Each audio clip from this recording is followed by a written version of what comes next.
I'm looking for the bruises. They're pretty well healed. This arm was a complete black and blue for a good while. I've got stuff all over my legs. I've got one on the side here. There's a period of time where I have to learn, oh, right, that's the thing that's doing that. And I need to economize and not just like fling my body across the stage like I'm a 25-year-old because daddy's hurting.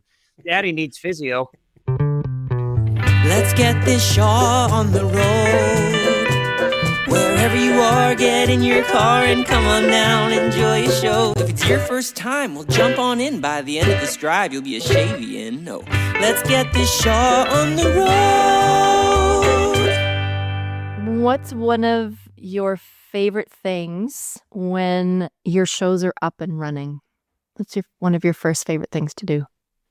You know what? This summer, I think I'm really most looking forward to, even though it sounds cliche, I'm really just looking forward to spending some time in the backyard with my friends, with my family, and the barbecue.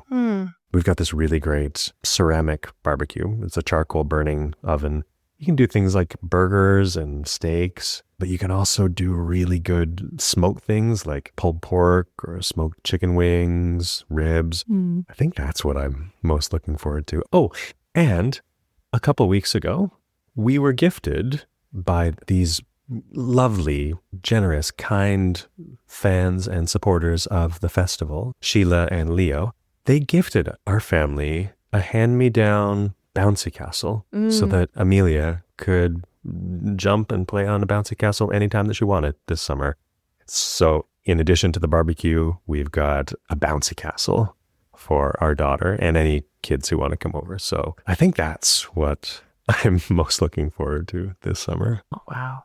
So, yeah. That's amazing. For those of you just joining us, this is the Let's Get This Show on the Road podcast. And we hope that you're joining us as you come and join us at the Shaw Festival. My name is Alexis Milligan. People here call me Spike. So if you hear during our chats that people reference me as Spike, that's because of Spike Milligan. And I'll just leave it there. And if you know, you know. And if you don't, then look it up. And I'm Kelly Wong. And people around here call me Kelly Wong because that's not the name my parents gave me. I love it. We're going to be talking with Mike Nadajewski and Julia Course today, which is going to be great. Yeah. The best. They're so funny. Before we do that, though, I want to ask you, and I'm sure that some of our listeners will be curious to hear, here at the Shaw, you are the resident movement director. Can you tell us a little bit about what that title actually means? What is it? Well, because when I think movement director, I think, okay, does that mean choreographer? There's so many different avenues your brain kind of goes down. How do you view it? That's a really great question, because I would say the role of a movement director is much more prevalent in theater outside of Canada. We don't have a lot. Like, there's a very small cohort of us here in Canada. And not every production will have a movement director, for sure.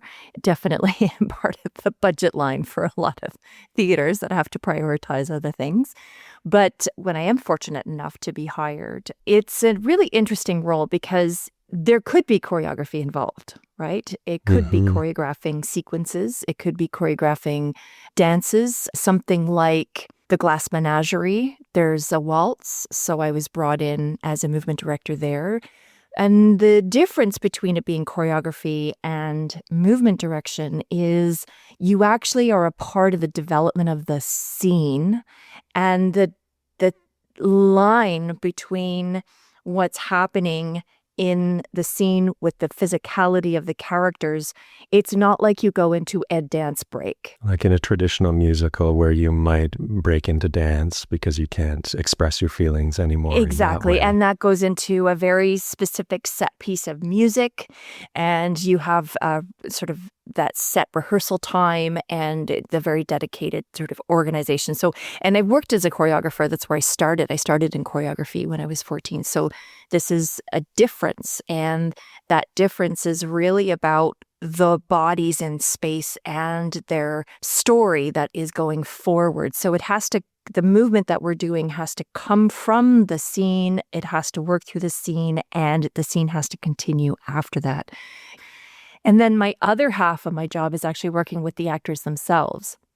So there's lots of people that I work with in the company who I'm not a movement director on the show, but I'm working with them on their physicality with the character that they're doing in a certain play. So there's definitely people who will seek me out, directors who will say, can you book a session with Alexis, where we actually take the text and we really look at how that physicalization of the text is happening and coming alive. And as you know, Kelly, we really strive here at the Shaw Festival to really play in a conscious playing space, that our bodies are not just sort of tagging along for the ride, that our voices aren't just sort of shrieking and shouting and being maxed out. We really look at the craft of physical movement and our voices and our text work as a whole system, as a whole package.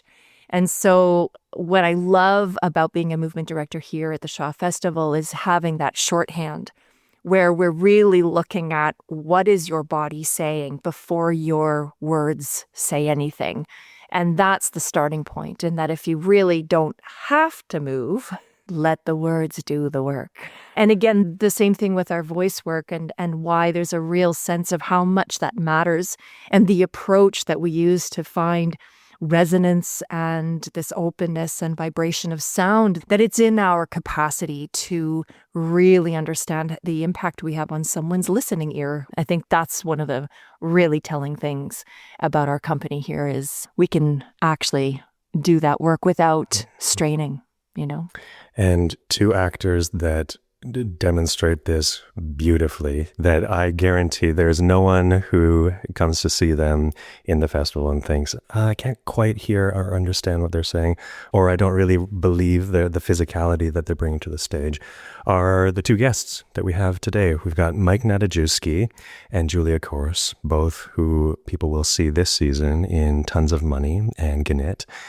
And they are two of my favorite people. Honestly, I will never forget working with Mike Nadajewski for the first time. It was actually at the Stratford Festival when I first met Mike in a production of The Lion, the Witch, and the Wardrobe that I had done movement and puppetry direction for. And he was playing Mr. Tumnus. And he and I had to work very closely because he had these, do you remember those shoes Victoria Beckham had that had no heel? Do you remember when those came out? No, that sounds awful. What? Yes. High heels without a heel? High heels without a heel. Come on. And we actually designed these pants, these like Tumnus pants, and they went down into this hoofed foot that was these shoes without a heel. That's the way that they're balanced. So that's how Mike and I met, was me holding onto his hands, basically learning how to walk on these awkward stilts. And that was how we met, was doing these sessions and learning how to walk in these shoes. So that was Mike. And then, nice. Julia, I think. Anything that I see her in, I'm just like, Julia can do no wrong on stage as far as I'm concerned. She and I first worked together really early in our careers here doing a play called Serious Money, where we got to shout some dirty words at the audience. And yeah, it was a good time. That's all right. Before we head over to that conversation, we had a chance to sit down with TC and ask him why Tons of Money and what he's hoping will come out of producing a show like this.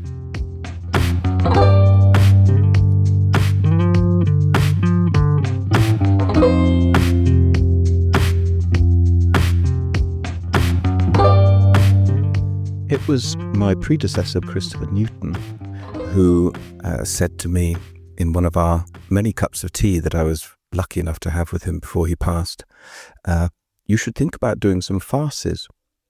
The audience here likes a farce. And he even said, at the risk of embarrassing the gentleman in question, he said, after all, you already have the best farceur in Canada in Mike Nadajewski. So you should use him. And I parked that idea, but not for very long, because quite soon after that we did Charlie's Aunt, in which Mike played Fancourt Babberley, brilliantly. And since then, we've done things like On the Razzle. And I think there is something about our audience and its love, not just of farce, but also of genre, as in the genre of the murder mystery, for example. There is something about watching the mechanics of a play being put into place and then operated brilliantly by the writer and then manifested brilliantly by the director and the actors. I think our audience is actually quite sophisticated, so I think they enjoy the chance to watch those mechanics and to think, now, how are they reducing me to helpless laughter? And there is something delightful for me in farce because it's a bit like going to a stand-up comedian or something. You know exactly how they're doing it, but you're still laughing your head off. I think the genius is in coming up with a situation which immediately makes us think, oh, now I want to see how this works itself out. So the moment that Mike's character says, listen, I've had an idea, all we have to do is fake my death. I remember as I was reading it thinking, oh, great, okay, this is going to be fun. Because you know it's not going to work.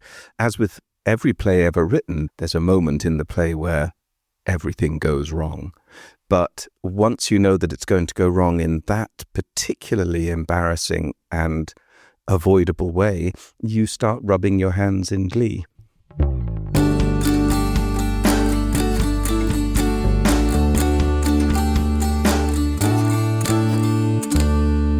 The first show that I ever performed in the Shaw Festival was On the 20th Century, the musical On the 20th Century. And what's that one? It's an old chestnut, but not that old, actually. It was written by, let me see if I can remember this. I think it's Condon and Green. And, oh my, yeah, the book writers are lost on me at the moment. But I'm sure there's one of our listeners who is screaming it out into the universe On right the now. 20th Century. It was starring Gary Crawford and Patty Jameson. And I played one of the, what do you call them? You know, the train boys. One of the train boys. What do you call those folks? Porters? A porter. There it is. And then my second show that year was Happy End. And that was the Brecht Weill musical. And that's the show where I actually met my wife, my astonishing wife, Dennis Ranny. Do you know what? I saw that show. You did? Yeah. Was she playing a character called The Fly? She did play the character. In a leather played. jacket? Yes. I remember that show, and I remember thinking she was amazing. She was amazing and She was amazing. terrifying. It was a great show. It was a cool show. It was such an exciting time, that show. Tadeusz Brodecki directed that. Great cast.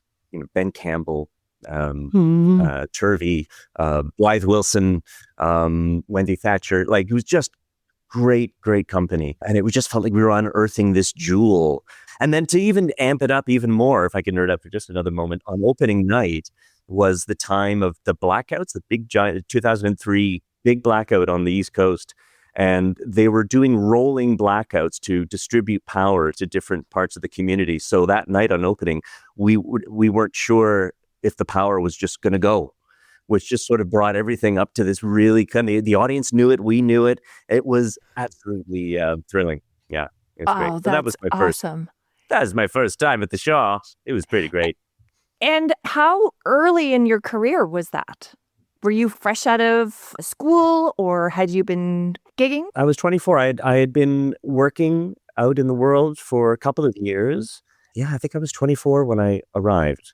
It was a really special time. And of course, at the end of that season, my wife and I were actually, well, before she was my wife, we were playing long lost husband and wife in the play. I mean, anyone can date during a season, but I waited to the very last, and we had some help too. Some wingmen on our sides, on either side, because we were both shy. And there were always people around her, and I could never get like 2 seconds to be like, hey, you want to go for a drink sometime? I had to like corner her before an entrance. Be like, hey, do you want to go for a drink sometime? Brilliant. That's so such a great story.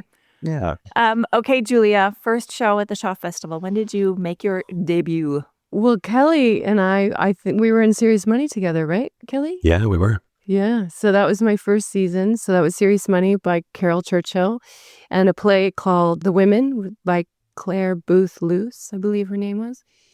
And The Women was a really cool show because the cast was, in my imagination, the cast was huge. Maybe it wasn't, but it felt like there were, I don't know, 20 people in it or something, and they were all women. It was a show entirely of women. And I was an apprentice, and I partly think I got cast just because probably Jackie needed more women. I remember the hallway was lined up with all these gorgeous high-heeled shoes because, you know, we each had like 5 costumes or something. And so there was this massive hallway of high-heeled shoes. It was really cool.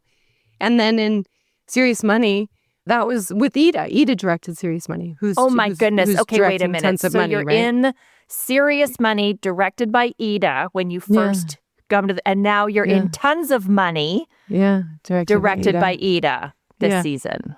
Yeah. That's crazy. And the thing that I remember the most about Serious Money is I had a really good punchline. I got a good joke, which was like, remember, Kelly, I was like the young person in the office and I was told to look for Mike Hunt. And I was like, Mike Hunt? I'm looking for Mike Hunt. And then that was a good joke. So that was, and then we got to sing that word several times. At the end of the first act. Yeah, we had a shouted big song. And then like gave a gesture to the audience. We were venturing into new territory in the studio theater back in 2000, whatever that was. Wow. And where in your career were you at that point? I had just graduated from NTS, the National Theatre School, in the spring. And then I remember I did the general for, I think it was Jackie and Ida. I think Ida the was general auditions, just not the play, the general. the general auditions, which I couldn't even get my agent couldn't get me in for. So I just showed up with a book and I just said, I'll sit and wait. And sure enough, somebody didn't show up. And so I got to crash and go in. And then right after that, I was doing a little project at the Nightwood Theatre that was in conjunction with Shaw at the time. It was a version of the Penelopiad that Atwood did. And so Jackie came to see that. And then she said to me, I think after that, okay, I'll hire that girl. Is this the first time the two of you have worked together? Is this the first time you've actually been in this kind of these lead roles together?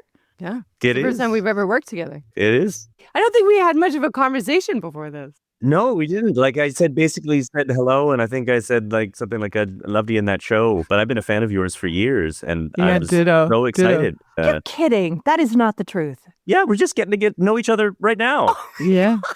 It's all new. Oh, okay. I would not have guessed. I would have absolutely guessed you were old hats at playing husband and wife or siblings or, you know. I will say it feels remarkably easy. It's been a very easy thing to fall into because Julia is such a fantastic actor and is so primed to play and try anything. And we just had so much fun. Like with this whole time, we've just been trying to make each other laugh, which actually is kind of sweet because in the play, I think Aubrey just wants to delight Louise, I think, with all the shenanigans that sort of come along. And then actually that translates nicely because that's all that Mike wants to do is make Julia laugh.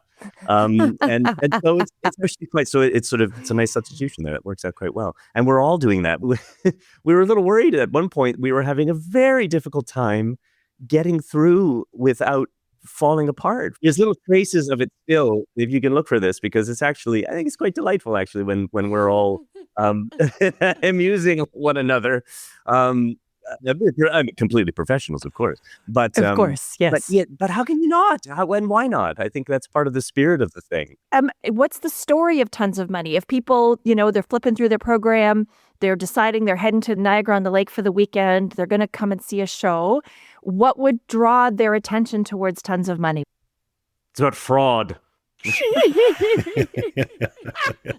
How timely.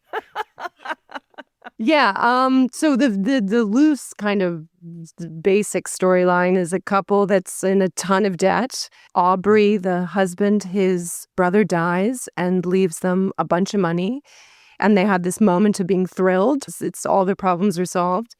And then we realize actually the creditors are going to find out that we've inherited all this money and we're going to lose it right away. So the idea, Louise says, is why don't we fake your death? You come alive as the long-lost cousin who would inherit the money. Oh my God, am I doing it right? It makes sense. It really makes sense. Right? But don't pull at the thread too much. Yeah. And so one thing happens after another and hilarity ensues, right? Because Mike is just constantly dressing up as different people in order to get the money. And there's little bumps along the road that neither Louise or Aubrey see coming, which then goes, well, you got to die again and you got to come back as this guy. And so Mike gets a lot of different costume changes. How many costume changes do you have? Well, there's a few. I mean, there's really You have a lot. the two different. I'm always, if I'm not on stage, I am off stage, either changing or I even have to take a shower in this play at the intermission, which I've never had to do because there's various things that I have to clean off my body. So, so it's very active. It's an active time. But Louise is the driving force. You're the engine of this thing, and you keep us grounded. And you're also, well, Louise is the mastermind, really. Which, for like a nerdy kind of historical fact, didn't happen in farces, right? The women were the sex objects. So this farce sort of stands out historically speaking because the woman is the mastermind planning it all out.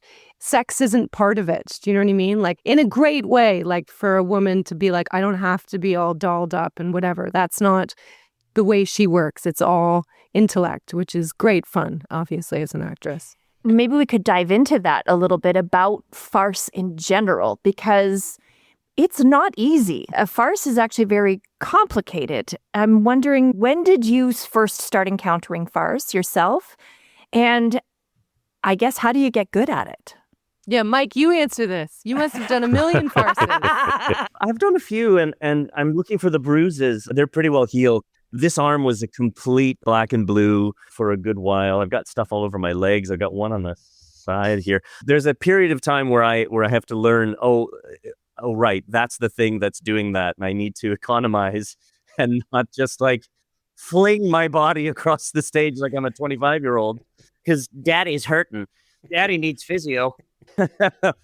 But I started watching, like I grew up watching Charlie Chaplin and all the Britcoms, Are You Being Served, Blackadder, Fawlty Towers. Like Fawlty Towers, you want to talk like true, beautiful, masterful farce. That Fawlty Towers, I think it's only maybe 12 episodes, but it's just incredible. So I loved those shows. I'd watch them with my mom and we'd just laugh and laugh. We had a funny thing, this sidebar, a weird thing in my family that I realized many years later, like after I'd become an actor, it dawned on me that when we would watch something as a family, say the punchline of a line in a show would happen, we would laugh in the room, and then every one of us would repeat the line and laugh harder. Like we'd all take a turn saying the thing that just made us laugh. But we never talked about this. We just did this. And I remember just realizing one day, this is weird. What are we doing? And I pointed it out to everybody and everyone freaked out because we had no idea that we were doing it. It was just part of the enjoyment of the thing that we would do. We would all laugh and then take a stab at it. I'm like, oh, Frank, no wonder I'm an actor. Because I'm literally just I just want to try it out. I just want to try that. But yeah, I grew up watching that stuff and I love it. What farces did you do? What farces have I done? Well, here we did Charlie's Aunt. I did On the Razzle. My first love was musical theater in terms of like my actual performing anything. Well, it was that and Mr. Bean sketches. Rowan Atkinson I just loved what he did and all the Blackadder stuff and the Mr. Bean. So it was physical comedy. And I was kind of experimenting with that in junior high. And then when I hit high school, they were auditioning for the musical Cabaret. And I just wanted to like meet new people and like have something to do and not be a loner weirdo. And they gave me the role of the MC, which is a very large part. And with that part specifically, mimicry was a huge thing. And I think we must all do it to some degree. But I just studied Joel Grey. I remember watching the film. I mean, it's an Oscar-winning performance. I just wanted to absorb his inflections and what he was doing, and it really opened my eyes up in a way I'd never watched anything with the intention of trying to repeat it, and particularly singing was new, and all of this was happening all at once, and it really just turned everything upside down for me. And I was kind of hooked from that moment on. Really, it was that like 4 performances in December. I was like, I can't wait for next year, and I started looking for things externally. So mimicry, musical theater, there's a lot of musical farce, musical comedy farce. There's a real rhythm to it. There's a style. There's a pace. Because it's funny with comedy too. You have to be quite innocent about it in a way. It's a bit of a head game because you can't expect the laugh. You're there. You know you're there. I mean, we're selling it as a comedy. It's saying, come, you pay money, you give us your time, and we will make you laugh. And that's a promise that we have to fulfill. That it's a bit weird when you go out there going, well, I hope they find this money. But you can't really count on that. We're not doing stand-up or anything like that, where it's just jokes equals laughs. At least we have character, we have story, we have intention. And so try not to expect the laugh and try not to comment on the thing that you're trying to be funny. And then you're trying to not be aware that you're trying to be funny. It's a weird headspace to live in. And Julia, what's your relationship with farce and that kind of pressure to be funny? All the stuff Mike is saying, right, is absolutely true. To be innocent, to just trying to solve the problem as best you can. And the outside forces might think it's funny, but you don't think it's funny. You're just trying to solve the issue. You know, we talked about the problems being right in front of our nose. So my problem is just, we need to get the money. So he needs to dress up and so. And we need to do this. And then you need to go there. And I don't know. And part of the joy of it is that Louise doesn't notice all the other insane things happening around her that outside audiences might laugh at because she's so obsessed about this one problem in front of her that she's got to solve. That feels like part of the secret maybe of it. I don't know, of comedy. Or they do say, we talked about this in rehearsal too, that you have to play comedy like it's Chekhov or like it's Ibsen. We actually did a run. We did this one run one day where Ida said, I'd like you to play that I think we only got through the first act. And play it like it's Ibsen. I think I may have bruised a rib from trying to not laugh so hard. It was so severe.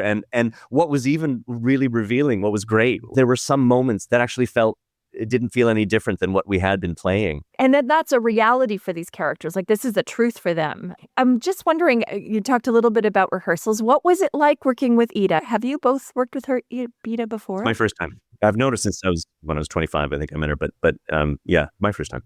First time. And then you've done, how many shows with Ida, do you think, Julia? A few. Serious Money, a play called The Sea by Edward Bond. Woman of No Importance, Oscar Wilde. And I bet there's probably one other one in there. So for me, it's like, it's so nice because there's just a shorthand with a director. You know, you have a sense of the way that director works and what their expectations of you are when you walk in the room, which is nice because, you know, with a new director, you go, oh, what's your process going to be like? What are your expectations around week 2? But with someone that I already know, I kind of get a sense of what she's going for. So yeah, it's just such a privilege to work at a place like this, right? Where you work with kind of similar people sometimes regularly, and there's just a shorthand. And so it just becomes really delightful. And it is like, we were laughing so much, like, oh my God, it did not feel like going to work, right? Like, it's like, in the best sense of it, it's like, we're just all laughing and, oh yeah, to the point where some days I'm like, are we working? Like, is this bad? Like, are we laughing forward? too hard? I feel like we're regressing. I feel like we're taking a step back. Yeah. Mike, what did you think working with Ida for the first time? Oh, I loved working with Ida. I was so thrilled. She is such a cool cat. She is such an ease and generosity of spirit, and it really just lets you play and is so game to try anything, any weird, silly idea that you might bring forward. It's always yes and with Ida. And she was always looking for a way to make that work. And it's what a beautiful way to work. It was, I loved every moment of it. It's what you hope for in a collaboration. So one of the things that Kelly and I have been chatting about is the fact that there are so few repertory companies left, that between ourselves, Stratford, there's a couple that are in the United States. We're really one of the last remaining long-running repertory companies that has a season where you are starting in this process of rehearsals in February, March, and you won't close this show until September, October. So you've got this long run. And I'm just wondering about, what are your tricks for the show that's in the middle of August, when you have been running this for a few months, when you get to that point where something like a farce and something like this play, it needs that aliveness, that freshness that feels like it's the first time, and it might be closing in on your 50th time. I'm just wondering what you might have up your sleeve to help keep that fresh. I think like one of the things that I'm excited about is working with Mike, because like, you know, sometimes you get paired up with actors and there's just like a twinkle in the other person's eye. And it's kind of what Mike was already talking about, like just kind of delighting in each other. And I think for me, the secret of like a long run is when you're paired up with actors like that, where you go, it's just fun to keep it fresh, as opposed to getting stuck in a rut. That's less fun than the joy of going, ooh, how's he gonna do it? It's gonna be slightly different, you know. And Ida was really lovely. Like one of the last notes she said to us is like, don't get stuck in a rut. Like make sure there are moments that can live and breathe differently every day. And Andre has this line where he constantly is renaming a different character on stage, you know. And she's like, keep doing that. I would also say like, sometimes in a show, the lighting is built in a way where you have to hit that spot to say that line. And that's just part of our job, like hit the technique of that. But with this show, there's less, I think, of a trap of getting stuck. And then also in a comedy, the joy of the long run is going, I just can't figure out how to get that laugh. I've found great joy in going to more senior actors and saying, hey, listen, what do I do? And they'll often be like, oh, you just got to play it like this. Just a little bit faster, or just inflection here. And then it works, right? Yeah. And so that's one of the great joys, especially like a rep company like this, where there's actors who've been doing it forever. And as a younger person going to them going, well, how do I fix this? Or like Mike and I over the course of a season, I'm sure we're going to go, this moment doesn't work the way we want it to. And let's workshop it backstage a tiny bit. And then you get the joy of the audience not laughing and going, gosh, okay, we'll get it the next time, you know? Exactly. So it's like a marathon in the best sense. Like it's such a gift to be able to do a long run. So I think of it that way, as opposed to, oh God, it's August, I'm tired. You go, we gotta get another kick it again. Yeah. Maybe I'll throw it to you, Mike. How do you connect to be able to kind of get yourself in that headspace to be able to walk out on that stage and do your best work? Yeah, so I find music very helpful. It just sort of bypasses my worries and my brain, and it kind of gets right to the heart of things. I think it's why I like singing too. It can be a little outside in to get you primed and ready and opens you up a bit. Isn't it fascinating though? I love that with music. You know, when you're looking for music, you know you need music, but you're going through and you just feel you something comes on, or you'll do something random. You'll say, hey, I won't say, hey, you know who, but hey, autonomous Apple product assistant, just so everyone's assistant doesn't go off on them. Play songs that I like, or play random shuffle. And then the second, like 2 seconds, the song is on and I go, skip. Like like, oh, I'm not in the mood for that. I'm not in the mood for that. What am I looking for? What am I looking for? And then when you find it, you find your vibe wherever your baseline is. And then you can kind of work your way up from there. And then I hate waiting. I hate waiting in the wing. I just want to go. You just want to get going. And then once we're off, the house is held for 5. And being away on the things around the job, as I get older, they get harder. Living away from home, being away from my family, that's if not the hardest thing to have to contend with. And the late night. I mean, let's be serious. Oh God, Julie and I were just talking about this the other day. We're meant to go to sleep when the sun goes down. You see, that is the primal application of how this is supposed to work. How this meat sack works. We're meant to anyway. I have such a gear change when I switch to coming up to Niagara-on-the-Lake and rehearsals. I look at the schedule and rehearsals don't end until 10:30. Sometimes 11. They used to go to midnight. In the old days, midnight. I'm not even going into work till 7. I saw. Oh dear, that's actually very close to jammy time in my house. Yeah, it is. Every think time. this is when things start to close down. Yeah. I have to start gearing up. Yeah, there's definitely a gear change. Julia, you brought this up, and I think that when you have worked in a company for a while, there is a rhythm you get into when you're doing a long run, when you're working on different material. I mean, you both will be in Gannett as well, the Will Eno play, which is a complete gear change, right, in a lot of ways. And I'm just wondering, you just talked about going to senior actors to ask, but I'm wondering about how you share with new company members. Either, those, folks that are coming in fresh out of theater school or very early in their careers, but also people who may not have had the opportunity as of yet to be able to work at one of these major companies that are coming in. And I'm wondering what's some things you would share with them, or what are some of those conversations that you have had in terms of just passing on some of that experience and that knowledge that you have from being able to work like this? I mean, Shaw, they have this new program, this mentorship program, where if somebody wants to be paired with someone who's been at the festival for a number of seasons, you can participate in that, which is great, because it feels like, certainly just like Julia, like I would when I was a young actor, I still do this.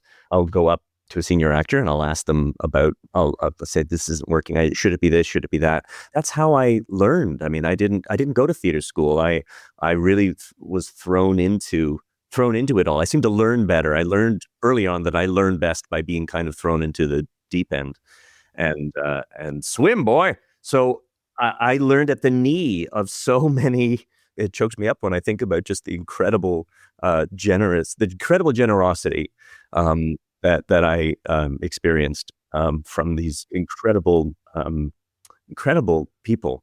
So, of course, you never want to step out of, like, you don't want to just, without being approached, just say, hey, you know how you can make it work. Right. That's a bit. Let me tell you how this goes. Thanks. Let me tell you how this works, kid. So, like, maybe don't do that. But sure, certainly, if they ask or have a thought like I about and want to, I'm so happy to talk about that stuff. And in general, when I have talkbacks or where there's young people, I'll usually tell them to just try everything. It behooves you to diversify your portfolio as much as possible in all of the different kinds of, if you love theater, there's many different ways to participate and be a part of it. There's writing and directing and set design and stage management, and kind of do it all if you can. If you have the opportunity, if somebody's putting on a play, if your pals are getting together and reading a script, say yes, yes, yes, and just keep saying yes, because you never know where it's going to lead you, and you never know where you're going to get inspiration from. So that's usually where I start. What about you, Julia? I learned so much from understudying. I think that's another sort of quirk of this place, like a rep company, that we need to understudy each other.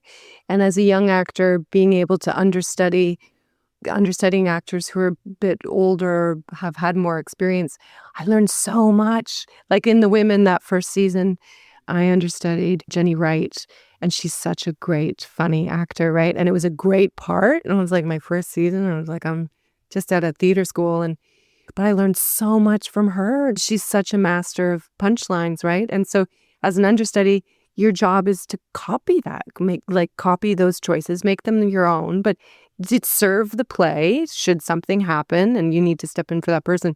So I learned so much from understudying people and watching in rehearsals. So I think that's a big gift of a place like this, to understudy. Is there anything that our audience, if they're on the road, they're coming, they got their tickets, they're coming to see tons of money, any little sneaky thing they should look out for? Any little Easter egg? Any little, That Mike doesn't actually make me laugh on stage? Corpsing? I have to say, watching that dress rehearsal and watching Kasim try so hard, and his shoulders. He's the best. I know. I love him, and Me too. I'm going to torture him this entire season. So should we watch for you torturing Kasim on the stage? Yes, that would be might- the Easter egg. That might Fantastic. be something. Excellent. Julia, or is there like a favorite moment that you love that would just be something that we have in the back of our heads having listened to this? Oh, I was just like, I don't want to give away any moments, but I won't. I'll just say when Mike comes in as a specific character later in the play, I find it very funny, and it's very hard for me not to laugh. So we'll also look for that moment. So look for that moment when he reappears as a character later in the play. Okay. Fantastic. And we'll watch your face. Yeah. I think yesterday I just looked at the ground. Or like casually turned up stage to look out the window. You can't see me giggling. Well, this has been a brilliant, hilarious conversation with both of you. Your insight into this comedy is a real treat to listen to. So thank you so much for joining us for our conversation today. Our pleasure. Thank you so much.